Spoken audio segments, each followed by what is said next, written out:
Ce vieil homme a osé gronder le président Poutine comme un enfant. Et Poutine avait l'air d'être au bord des larmes. Mais qui est donc ce vieil homme? Ce que vous voyez ici se passe au Kremlin à Moscou, où le président Poutine organise une cérémonie pour honorer les vétérans de la Grande Guerre patriotique à l'occasion de son 100e anniversaire. Voici un héros de guerre de 101 ans, couvert de médailles, qui marche vers la scène d'un pas fort et assuré. Ce n'est pas n'importe qui. Il s'appelle Sadikov, né en 1924, et il a combattu dans des batailles majeures comme celle de Stalingrad et celle de Kursk. Il a reçu plus d'honneurs qu'on ne peut en compter. Et maintenant, Poutine lui remet la plus haute distinction, la médaille de l'étoile d'or de la Fédération de Russie. Mais ensuite, le vieil homme murmure à Poutine qu'il souhaite prononcer un discours. Poutine accepte avec plaisir. Mais quand le vieil homme commence à parler, la salle entière passe d'une ambiance joyeuse à un silence gêné en un instant. Il commence par dire qu'il est mécontent de Poutine. Il s'avère que, il y a quelque temps, il a entendu dire qu'il manquait de soldats sur les lignes de front. Alors, il a décidé de se rendre au bureau de recrutement pour s'engager. Mais les responsables du bureau de recrutement l'ont carrément refusé, en lui disant que toute personne de plus de 60 ans n'est pas autorisée à se battre. Cela l'a vraiment énervé. À ce moment-là, le public essaie de ne pas éclater de rire. Poutine, lui, reste là, l'air d'un enfant qui vient de se faire gronder. Mais le vieil homme, il est totalement sérieux.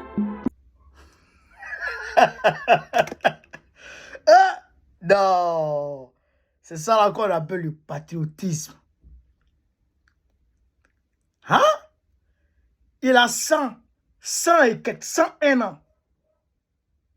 Je pense bien. Sadikov.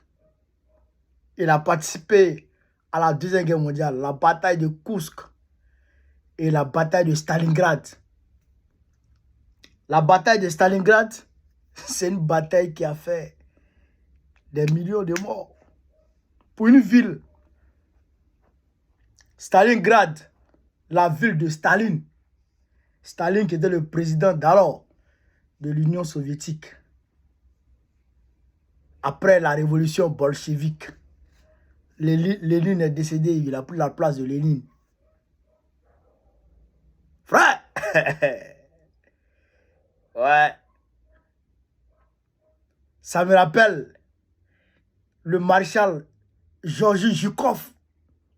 C'est un élément de Georgi Zhukov. À ce moment, c'est le ministre des Affaires étrangères, Molotov, qui gérait les affaires. Les affaires nationales. Frère, la bataille fut terrible de Kursk comme de Stalingrad. Stalingrad, les Allemands, le froid même les tuait. Le froid seulement les tuait. Lui là, c'est un 10. C'est pourquoi il a la plus haute distinction. C'est ce que Poutine vient de lui décerner. Mais il dit qu'il veut aller combattre. Parce que on dit ça manque de soldats sur le terrain. Lui, il n'est pas d'accord. Lui, il veut aller combattre. Ouais. Il y a beaucoup de Russes aujourd'hui qui sont des choco. Eux, ils considèrent que la bataille là, contre l'Ukraine, c'est pas quelque chose de... Pour eux là, c'est vite fait, je crois. Ça les inquiète pas. Donc c'est une choco. Ils ont l'argent. Les Russes sont devenus riches. Tout le monde a l'argent là-bas. Ils ont l'argent. Donc, Poutine leur dit, faites des enfants, il y a où payer. C'est quand ils vont savoir que leur territoire est véritablement attaqué, que eux tous vont s'enrôler. Ils ont l'argent. Ils ont la... Poutine dit, faites des enfants, je vous paye. Tu fais enfant, on te paye.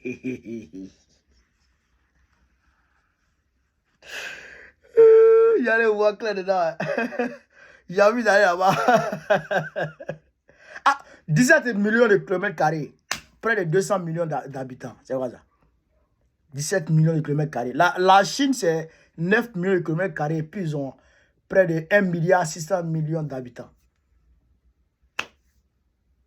Ça n'a rien à voir avec la Russie. La Russie, c'est environ deux fois la superficie de la Chine continentale.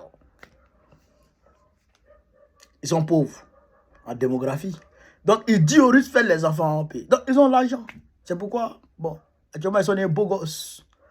Bluffeurs. Fausse pas. Donc, Poutine s'en va chez les Coréens, les Tchétchènes, pour aller frapper. Ils sont là-bas. Ils sont à Kursk. Ils sont en train de frapper les Ukrainiens. Camarades d'Afrique. Bravo à Sadikov pour son patriotisme engagé. Vive l'Afrique libre.